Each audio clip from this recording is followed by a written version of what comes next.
It's taught me that I can be super comfortable and happy with less, to take things in stride more, to be more relaxed, to know that, this will pass.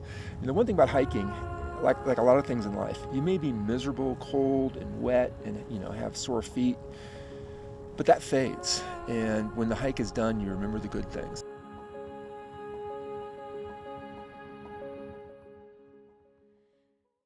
I've been backpacking since I was a kid. My dad first took me up to the Sierra when I was 12, 13 years old. We also did other backpacking trips. And then in my 20s, I was mostly a day hiker on the weekends, but I would go for one or two backpacking trips a year.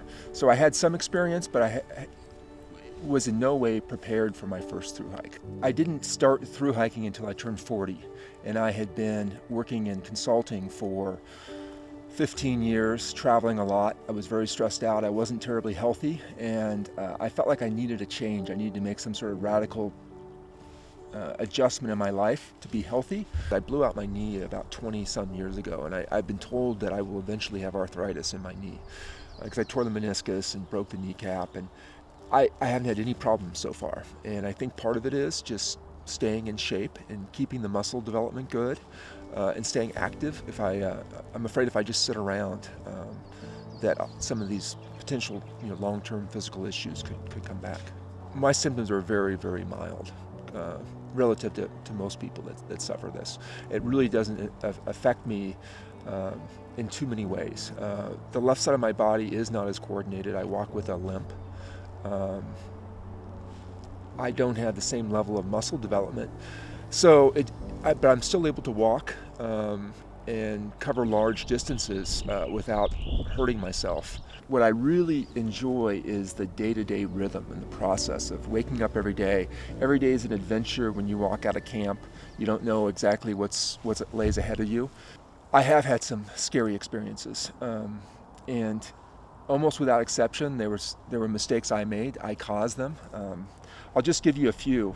One was on my very first thru hike north of Yosemite. I was fording a very swollen creek, and I had been hiking with a group of people who were faster than me, and I always felt like I was chasing, so I would often leave breaks early to kind of get a head start. And so I made the mistake of fording this very high creek alone. It didn't look too bad, but as I got into it, it became, chest deep, and I stepped on a log and started tumbling downstream. Unfortunately, I was able to grab a branch and pull myself out, but it taught me to just respect the dangers.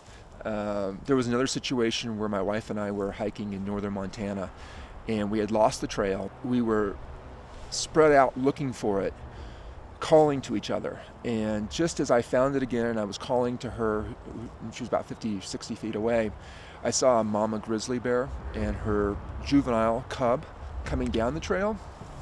And this was my first grizzly bear encounter face to face.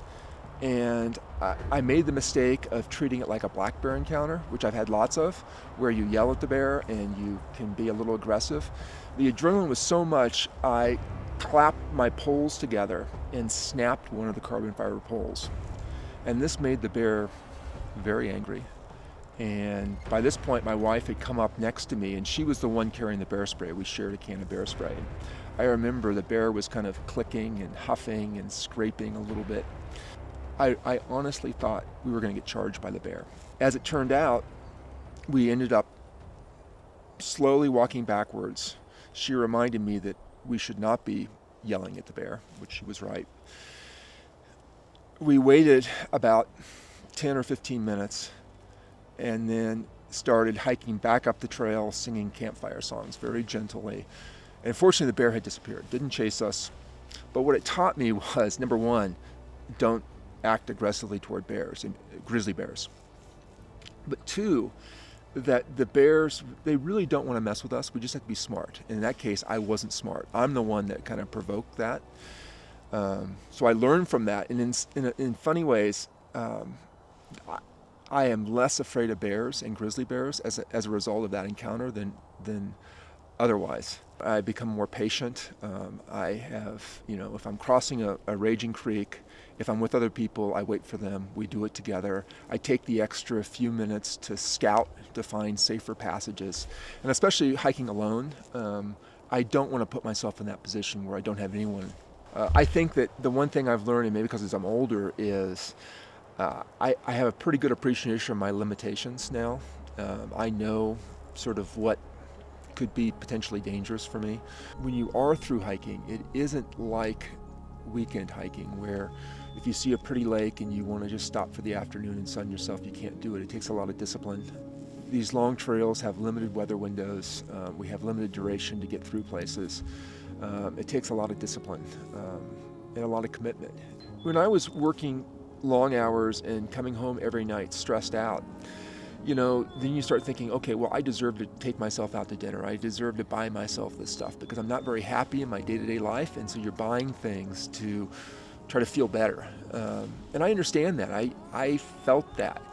And hiking has given me sort of the insight that that stuff isn't going to make me happy. I've got to look for other things. The great thing about hiking is you can do that your entire life. You may not be as fast or do as many miles as you get older, but I know plenty of people in their 70s are out there doing through hikes, doing this kind of thing. It makes me feel great to know that I have a hobby that's healthy that I can do for the rest of my life.